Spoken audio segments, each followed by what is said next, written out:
Hello বন্ধুরা, perfect you beauty চ্যানেলে তোমাদের সবাইকে স্বাগত জানিয়ে শুরু করছি আজকের ভিডিওটা একটা রিকোয়েস্টেড ভিডিও। একজন ভিউয়ারের রিকোয়েস্ট ছিল ফাউন্ডেশন ছাড়া শুধুমাত্র কনসিলার দিয়ে কি করে মেকআপটা করা যায় সেটা দেখাতে। তো এই কনসেপ্টটা আমার মাথায় ছিল, ইভেন আমি পার্সোনালিও কতবার এইটা করেছি, মানে ফাউন্ডেশন বাদ দিয়ে শুধুমাত্র কনসিলার দিয়ে ঝটপট মেকআপ হয়ে যায়, সে কারণে কনসিলার দিয়ে আমি কয়েকবার মেকআপ করেছি এবং সেটার যে আউটকামটা আসে, লংজিভিটিটা আসে, সেটাও আমি জানি যে কীরকম একটা সুন্দর ফ্ললেস ফিনিশ আসে সেটাও জানি। এই সাবজেক্টটা নিয়ে, এই জিনিসটা নিয়ে আমি পরে ভিডিও তোমাদের জন্য আনতাম, কিন্তু যেহেতু ও দুবার আমাকে অলরেডি রিকোয়েস্ট করেছে সেই কারণে আমি আজকেই তোমাদের জন্য এই ভিডিওটা এনেছি। ফার্স্টেই আসবে ক্লিনজার, টোনার, ময়েশ্চারাইজার এবং প্রাইমার। ক্লিনজার, টোনার, ময়েশ্চারাইজার নিয়ে আমি আগেও অনেক কিছু বলেছি, আরও আমার অনেক ভিডিওগুলোতে তোমরা দেখতে পারবে। তোমরা যদি জানতে চাও ক্লিনজার, টোনার, ময়েশ্চারাইজার সম্পর্কে আমার আরও ভিডিওগুলো আছে, প্লে লিস্ট চেক করো, প্রচুর ভিডিও পাবে। সেখানে আমি ক্লিনজার, টোনার, ময়েশ্চারাইজার বা মেকআপের আগে স্কিন প্রিপারেশন কীভাবে করতে হয় সেই নিয়ে ডিটেলস বলা আছে, তোমরা সেখান থেকে দেখে নিতে পারো। এবার আসি প্রাইমারে। আজকে আমি একটা নতুন ওয়াটার বেসড প্রাইমার অ্যাপ্লাই করেছি, যেটা সম্পর্কে আমি নেক্সট ভিডিওতে তোমাদেরকে বলবো। তার সাথেও আরও কিছু নতুন প্রোডাক্ট আমি তোমাদেরকে দেখাবো মেকআপ করার সাথে সাথে। তো আজকে যে প্রাইমারটা আমি ইউজ করেছি সেটা আমি আজকে বলবো না, সেটা আমি তোমাদের নেক্সট দিনের ভিডিওতে বলবো। মেকআপ স্টার্ট করার আগে আমি কনসিলার এবং ফাউন্ডেশনের মধ্যে যে ডিফারেন্সটা আছে সেটা সম্পর্কে তোমাদের একটু বলে দিই। ফাউন্ডেশন দিয়ে তোমরা কিন্তু একদম লাইট নো মেকআপ লুক টাইপের লুক করতে পারো। ফাউন্ডেশন দিয়ে ধরো মানে তোমার স্কিনে কোনো স্পটস নেই, একদম পরিষ্কার ঝকঝকে স্কিন, তাহলে তুমি কিন্তু একদমই লাইট কাভারেজ বা কোনো টিন্ট ফাউন্ডেশন যদি তুমি অ্যাপ্লাই করো তাহলে কিন্তু ভীষণ ন্যাচারাল একটা লুক আসবে। সেভাবেই তুমি যদি কনসিলার দিয়ে মেকআপ করো, কনসিলারের কভারেজ কিন্তু একটু বেশি হয়, কারণ ফাউন্ডেশনের কনসিস্টেন্সিটা একটু বেশি লিকুইডই হয়, সেখানেই কনসিলারের কনসিস্টেন্সিটা কিন্তু একটু ঘন হয়, একটু বেশি থিক হয় কনসিলার। সুতরাং তুমি কিন্তু মিডিয়াম টু হাই কভারেজ পাবে কনসিলারে। হ্যাঁ, এখন তুমি অ্যাপ্লিকেশনের ওপরে ডিপেন্ড করে তোমার কভারেজটা কতটা বেশি হবে। তুমি যদি সামান্য অল্প পরিমাণ ইউজ করে ব্লেন্ড করো তাহলে তোমার কভারেজটা হালকা মিনিমাম কভারেজ আসবে, একটা লাইট কভারেজ আসবে। তারপরে আরেকটু বেশি যদি তুমি কনসিলার অ্যাপ্লাই করো তাহলে তোমার একটা মিডিয়াম কভারেজ আসবে। আর যদি তুমি একদম ভরে কনসিলার অ্যাপ্লাই করো তারপরে ব্লেন্ড করো তাহলে কিন্তু সেটা একদম ফুল কভারেজে চলে আসবে। কনসিলার যেহেতু স্পটসকে ঢেকে দেয়, তার মানে কতখানি সেটা বেশি কভারেজ দিতে পারে তুমি জানো। যেখানে ফাউন্ডেশনের ওপর দিয়ে দাগ বোঝা যায়, কনসিলারের ওপর দিয়ে কিন্তু দাগ বোঝা যায় না। সুতরাং কনসিলারের কভারেজটা ফাউন্ডেশনের থেকে অনেকটা বেশি, মেকআপের কভারেজটা অটোমেটিক্যালি বেশি হবে। তারপর আসবো আমি কালার কারেকশনে। যেহেতু আমার ফেসে স্পটস আছে পিম্পলের, তো এই স্পটসগুলো ঢাকার জন্য আমি কালার কারেকশন করব।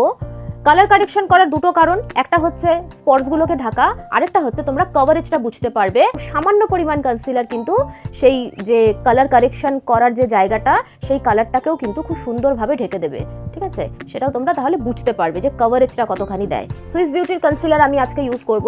এরকম ধরনের লিকুইড কনসিলার যেগুলো আছে সেগুলো কিন্তু অল স্কিন টাইপের জন্য যায়, ঠিক আছে? অল স্কিন টাইপে যায়। আর যাদের খুব ড্রাই স্কিন, মানে একদম ভীষণ টানে এরকম ড্রাই স্কিন, তারা কিন্তু এরকম ধরনের প্যালেটের কনসিলার ইউজ করতে পারো ফুল ফেসে, ঠিক আছে? এরকম ধরনের ইনসাইট প্রো কনসিল, এরকম ধরনের প্যালেটের যে কনসিলারগুলো হয় এগুলো কিন্তু তোমরা ইউজ করতে পারো ড্রাই স্কিনরা, যাদের শুধুমাত্র ড্রাই স্কিন। আর যাদের নর্মাল স্কিন বা ধরো অয়েলি বা কম্বিনেশন স্কিন, এখন উইন্টারের জন্য একটু ড্রাইনেস ফিল হচ্ছে, তারা সিটিএমটা ঠিক মতন করে তোমরা কিন্তু এরকম ধরনের লিকুইড কনসিলার ইউজ করতে পারো, ঠিক আছে? ফুল ফেসে মেকআপের জন্য লিকুইড কনসিলারও ইউজ করতে পারো, কোনো প্রবলেম নেই। কনসিলার দিয়ে বেস মেকআপ করার সময় এরকম ধরনের প্যালেট যদি তুমি ইউজ করো তাহলে তো তুমি এখানে প্রচুর কালার পেয়ে যাচ্ছ। তুমি কালার মিক্স করেও কিন্তু তোমার এক্স্যাক্ট যে শেডটা আছে সেটা তুমি কালারগুলোকে মিশিয়েও কিন্তু এরকম এক্স্যাক্ট শেড আনতে পারো। এবং হাইলাইটিং কালার যেটা আছে, হাইলাইটিং কালার দিয়ে তুমি তোমার চোখের পাশে বা হাইলাইটিং যে এরিয়াগুলো আছে যেটাতে আমরা হাইলাইট করি কনসিলার দিয়ে, সেগুলো তোমরা করতে পারো। এরকম ধরনের প্যালেটে সব কালারই থাকে, তো মিক্স অ্যান্ড ম্যাচ করে তোমরা কিন্তু নিজেদের কালার হিসাবে সেট করে নিতে পারো। তো দুটো কালার দরকার হয়, যেহেতু আমরা ফাউন্ডেশন এবং কনসিলার দুরকম কালার ইউজ করি মেকআপ করার সময়, তো কনসিলার ইউজ করার সময়ও কিন্তু দুটো কালার ইউজ করতে হবে। একটা কালার হবে বেস কালার, যেটা আমার এক্স্যাক্ট স্কিন কালার, আরেকটা কালার হবে যেটা হাইলাইটিং কনসিলার হবে, সেটা আমার স্কিন টোন থেকে 2 শেড লাইট হবে। যেখানে আমি হাইলাইট করব সেখানে আমি সেই হাইলাইটিং কনসিলারটা ইউজ করব। স্টার্ট করি। তো অনেক কিছু বলেছি থিওরি, এবার প্র্যাকটিক্যাল স্টার্ট করি। তো ক্লিনজার, টোনার, ময়েশ্চারাইজার, প্রাইমার সব আমি ইউজ করে নিয়েছি। এবার আমি কালার কারেকশন করব। আমি এখানে মাই গ্ল্যামের টোটাল মেকওভার এই যে প্যালেটটা আছে এখান থেকে অরেঞ্জ কারেক্টার ইউজ করব। যেখানে স্পট আছে সেখানেই খালি আমি অ্যাপ্লাই করছি।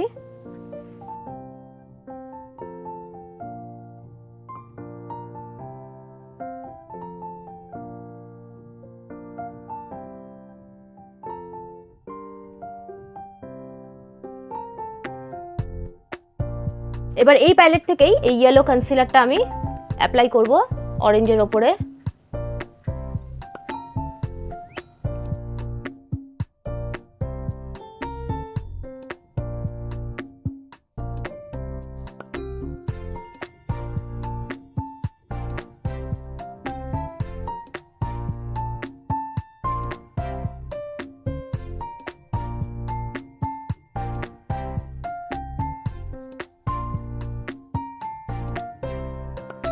দেখো পুরো ফেসটা একটা ইভেন টোন হয়ে গেল, স্পটসগুলো ঢেকে গেছে। এবার যেহেতু আমার অয়েলি স্কিন এবং এই কালার কারেকশনটাকে আমি হালকা লক করতে চাচ্ছি, সেই কারণে আমি লুজ পাউডার অ্যাপ্লাই করব হালকা করে।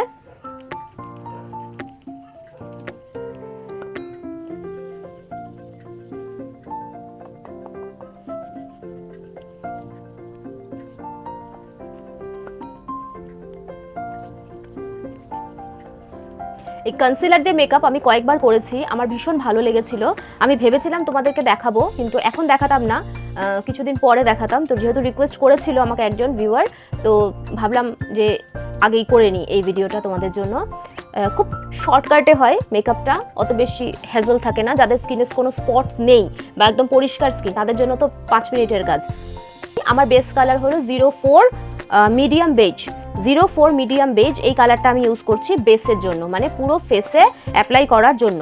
কিন্তু আমি চোখের চারপাশে অ্যাপ্লাই করব না, কারণ চোখের চারপাশে আমি হাইলাইটিং কনসিলার অ্যাপ্লাই করব। এখানে আমি অল্প করে অ্যাপ্লাই করেছি।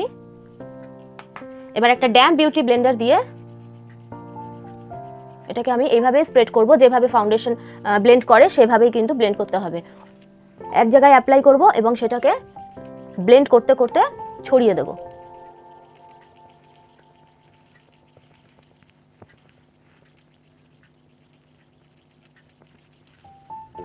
দেখো কত সুন্দর একটা মিডিয়াম কভারেজ এসছে। এটা যদি আরো বেশি কভারেজ চাও তাহলে বিল্ডেবল, তুমি আরেকবার এর উপরেও অ্যাপ্লাই করতে পারো বা এর কোয়ান্টিটিটা বাড়িয়ে দিয়েও অ্যাপ্লাই করতে পারো।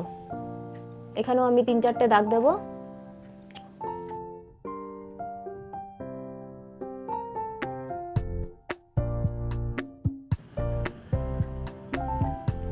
যতটা স্প্রেড করা যায় ততটা স্প্রেড করে কনসিলারটা অ্যাপ্লাই করবে। যতটা কম কোয়ান্টিটিতে ইউজ করা যাবে ততটাই কিন্তু মেকআপ ন্যাচারাল লাগবে। যত কম কোয়ান্টিটি প্রোডাক্ট অ্যাপ্লাই করবে তত বেটার।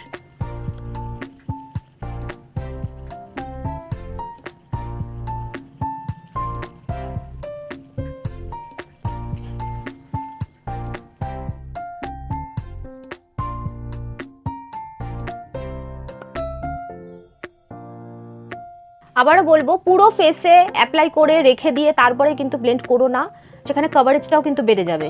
যদি কনসিলার একটুও শুকিয়ে যায় তাহলে কিন্তু কভারেজটা বেড়ে যায়। অল্প অল্প জায়গায় অ্যাপ্লাই করবে আর ব্লেন্ড করবে, যেভাবে আমি ফাউন্ডেশন অ্যাপ্লাই করি সেম প্রসেসে। বেশি শুকিয়ে গেলে কি হবে বলো তো, তুমি যেখানে দাগটা দিয়েছো না ওখানে দাগটা হয়েই থাকবে, তুমি যতই ব্লেন্ড করো না কেন ওই আবছা একটা দাগ থেকেই যাবে। সুতরাং যখনই মানে অ্যাপ্লাই করবে তখনই কিন্তু ব্লেন্ড করে নেবে। এবার কপালে আসি, দেখলে তোমরা কতটুকু পরিমাণে আমি অ্যাপ্লাই করেছি, পুরো ফেসে কিন্তু কভার হয়ে গেছে।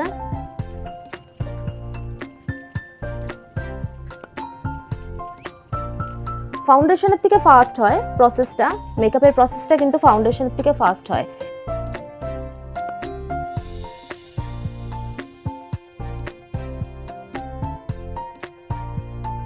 আমি ভীষণ হালকা একটা কভারেজ, মানে ভীষণ লাইট ভাবে অ্যাপ্লাই করেছি। তোমরা যদি আরেকটু বেশি কভারেজ চাও তাহলে এর উপরে তোমরা আরেকটা লেয়ার অ্যাপ্লাই করতে পারো, যেভাবে অ্যাপ্লাই করেছি সেভাবেই, তাহলে কভারেজটা আরেকটু বেড়ে যাবে। তো আমি একটা লাইট ন্যাচারাল কভারেজ রেখেছি, একটা ব্রাইটনেস অটোমেটিক্যালি চলে এসছে স্কিনে। তো এবার আমি হাইলাইটিং যে কনসিলারটা আছে সেটা অ্যাপ্লাই করব। এটার নাম্বার হচ্ছে 02 স্যান্ড সেবল। হাইলাইটিং এরিয়া বলতে এটা, আর ভীষণ সামান্য পরিমাণ ইউজ করব, অত বেশি অ্যাপ্লাই করার দরকার নেই।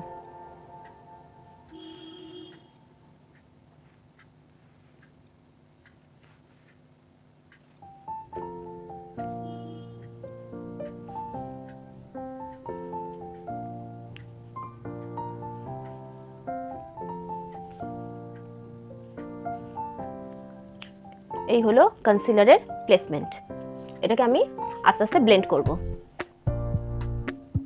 এই যে লাইট কনসিলার যেটা আমি অ্যাপ্লাই করলাম এটাকে কিন্তু পুরো ফেসে ছড়িয়ে দেব না, যেখানে আমি অ্যাপ্লাই করেছি সেখানেই শুধু ব্লেন্ড করব।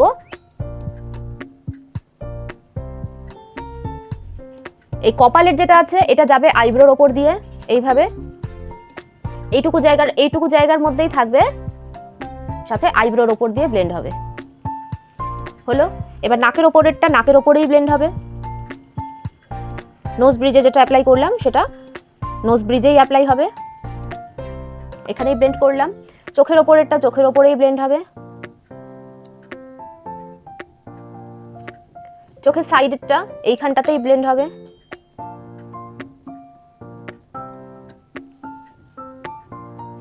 এটা এইটুকু জায়গার মধ্যে ব্লেন্ড হবে, চোখের নিচে।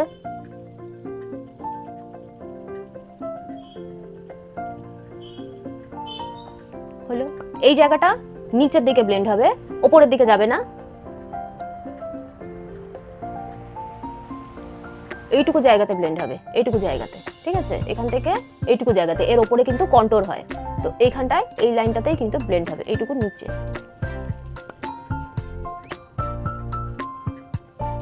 এটাও এখানেই ব্লেন্ড হবে।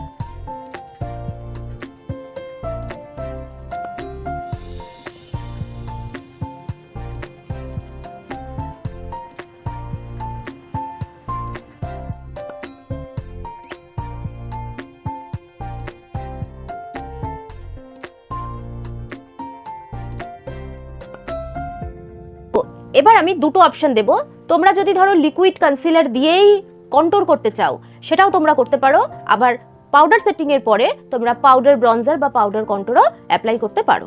তো আমি আজকে ইউজ করব ইনসাইটের এই এইচডি এই লিকুইড কনসিলারটা। এটার শেড হচ্ছে 06 রিচ ট্যান। এই শেডটা দিয়ে আমি আজকে কন্ট্রোরটা করব।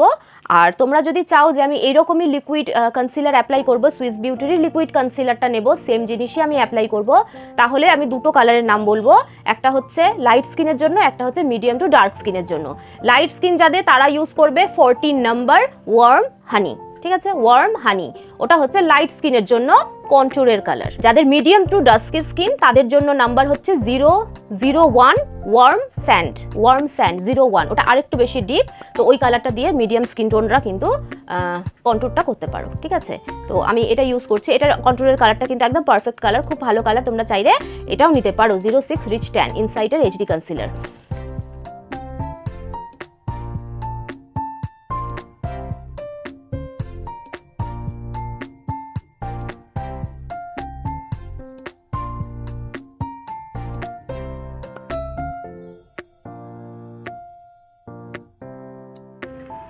যেগুলো হেয়ার লাইন ঘেঁষে যে লাইনগুলো আছে সেগুলো কিন্তু ওপর দিকেই যাবে, মানে হেয়ার লাইন দিকেই যাবে, নিচের দিকে কিন্তু হবে না।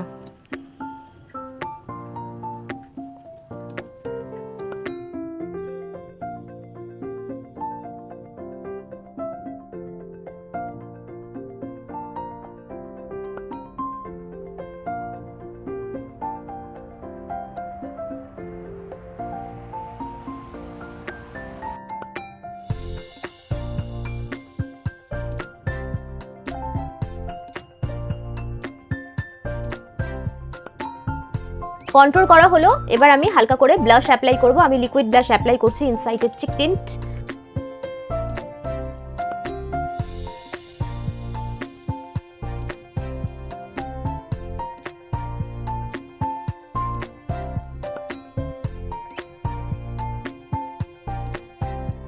এবার আমি পাউডার লক করব। যেহেতু আমি কনসিলার অ্যাপ্লাই করেছি সেহেতু পাউডার লক করা কিন্তু ভীষণ দরকার, না হলে কিন্তু ক্রিজ চলে আসবে। সে চোখের নিচে বলো বা ফেসে যদি কোথাও লাফ লাইন বা রিঙ্কলস থাকে তাহলেও কিন্তু ক্রিজ আসার প্রবলেম হবে, ঠিক আছে? তো সেই কারণে কিন্তু লুজ পাউডার দিয়ে ভালো করে ফেসটাকে পাউডার সেট করতে হবে। তো আমি এখানে ইনসাইটের এইচডি লুজ পাউডার অ্যাপ্লাই করছি।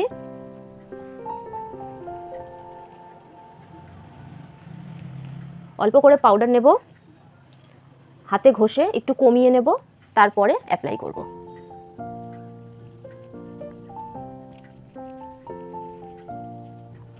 অল্প করে পাউডার নেব, হাতে ঘষে একটু কমিয়ে নেবে, তারপরে চেপে চেপে অ্যাপ্লাই করবে।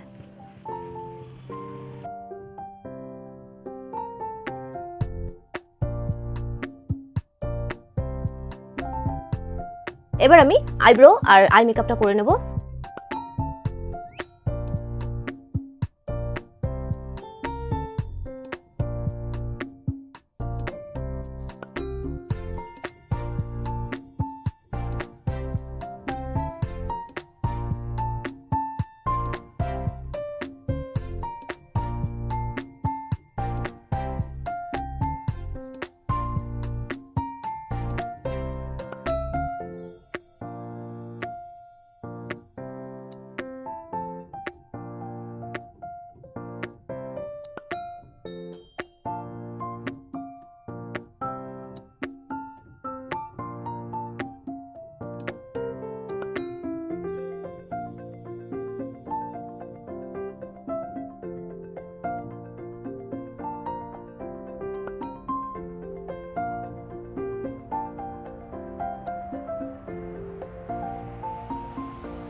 আইব্রো আর আই মেকআপটা আমি করে নিয়েছি। এবার আমি হালকা করে কম্প্যাক্ট পাউডার অ্যাপ্লাই করব জাস্ট একটা ফিনিশিং লুকের জন্য।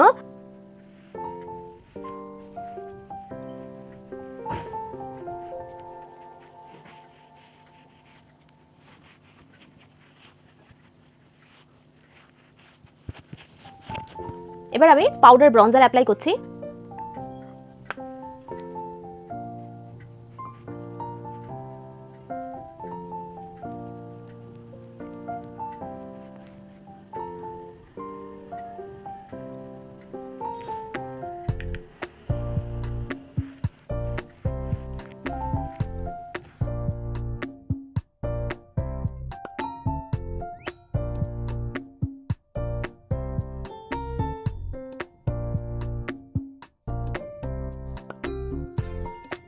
তো ব্রঞ্জার অ্যাপ্লাই করে নিয়েছি। আমি ব্লাশ অ্যাপ্লাই করেছিলাম আগেই, তাই আমি এখন আর ব্লাশ অ্যাপ্লাই করছি না। এবার আমি মেকআপ ফিক্সার অ্যাপ্লাই করব।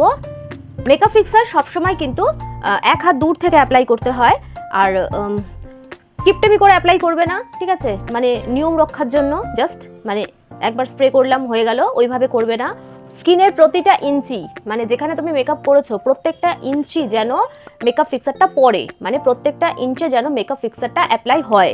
তো সেইভাবেই কিন্তু মেকআপ ফিক্সার অ্যাপ্লাই করবে। কিপটের মতন অ্যাপ্লাই করলে কিন্তু কাজ হবে না, ঠিক আছে? তো এক হাত দূর থেকে আমি ফিক্সারটা অ্যাপ্লাই করব।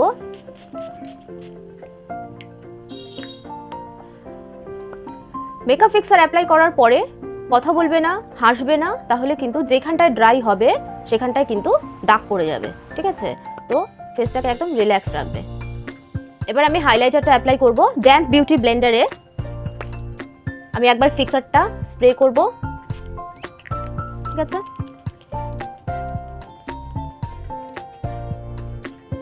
এবার হাইলাইটার নেব। আমি এখানে মাইগ্ল্যামের চেসেলিট থেকে হাইলাইটারটা তুলছি।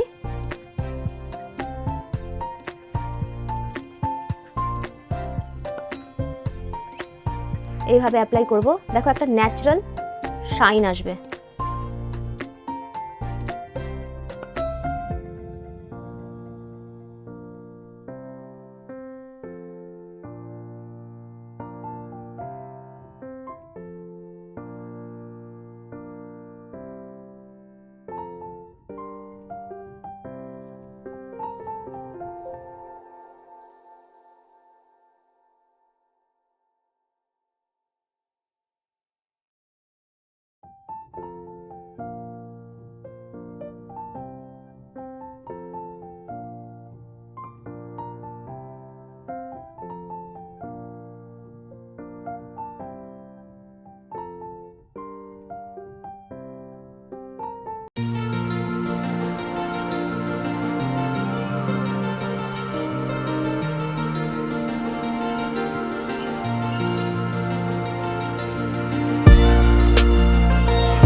আমার আজকের এই সেলফ পার্টি মেকআপ লুকটা তোমাদের কেমন লাগলো? অনলি কনসিলার ইউজ করেছি, কোনো ফাউন্ডেশন ইউজ করিনি। তো এই মেকআপ লুকটা তোমাদের কেমন লাগলো আমাকে অবশ্যই কিন্তু কমেন্ট করে জানিও। এটা কিন্তু ভীষণ লং লাস্টিং একটা মেকআপ লুক। কনসিলার দিয়েও কিন্তু ভীষণ লং লাস্টিং একটা মেকআপ লুক ক্রিয়েট করা যায় যদি তুমি সেটাকে সিটিং পাউডার দিয়ে বা লুজ পাউডার দিয়ে সেট করো, তাহলে কিন্তু মেকআপটা অনেক বেশি লং লাস্টিং হয়ে যায়। তো আজকের মেকআপ লুকটা ভালো লাগলে একটা লাইক করে দিও, শেয়ার করো তোমার বন্ধু এবং আত্মীয়দের সাথে। সামনেই বিয়ের সিজন আসছে। এই লুকটা তোমরা তোমার ফ্রেন্ডের বা ধরো দিদির বা ক্লোজ কারোর বিয়ে হলো, তার বিয়েতে তোমরা সঙ্গীত বা মেহেন্দির জন্য কিন্তু এরকম ধরনের একটা মেকআপ লুক ক্রিয়েট করতেই পারো। তো ট্রাই করে দেখো, ভালো লাগলে অবশ্যই কিন্তু জানিও কেমন। আর যারা আজকে ফার্স্ট টাইম আমার ভিডিও দেখছো এবং ভিডিও দেখো ভালো লাগে কিন্তু এখনো সাবস্ক্রাইব করোনি, তারা অবশ্যই কিন্তু সাবস্ক্রাইব করে নোটিফিকেশন বেলটা অন করে দিও, তাহলে আমি যখনই ভিডিও আপলোড করি তোমাদের কাছে নোটিফিকেশন চলে যাবে। প্রতি রবিবার দুপুর 2টোয় আমি makeup related educational makeup videos তোমাদের জন্য আপলোড করি এবং অনেক হেল্পফুল ভিডিও আশা করি তোমাদেরকে দিতে পারি। আমার ভিডিওগুলো তোমাদের জন্য হেল্পফুল হয় কি না সেটাও কিন্তু আমাকে অবশ্যই কমেন্ট করে জানিও। আর কি ধরনের মেকআপ তোমরা দেখতে চাও সেটা সেটাও কিন্তু আমাকে জানিও। তাহলে আর কি, দেখা হবে নেক্সট সানডে ঠিক দুপুর 2টোয় নতুন কোনো টিউটোরিয়াল, নতুন কোনো মেকআপ লুক নিয়ে।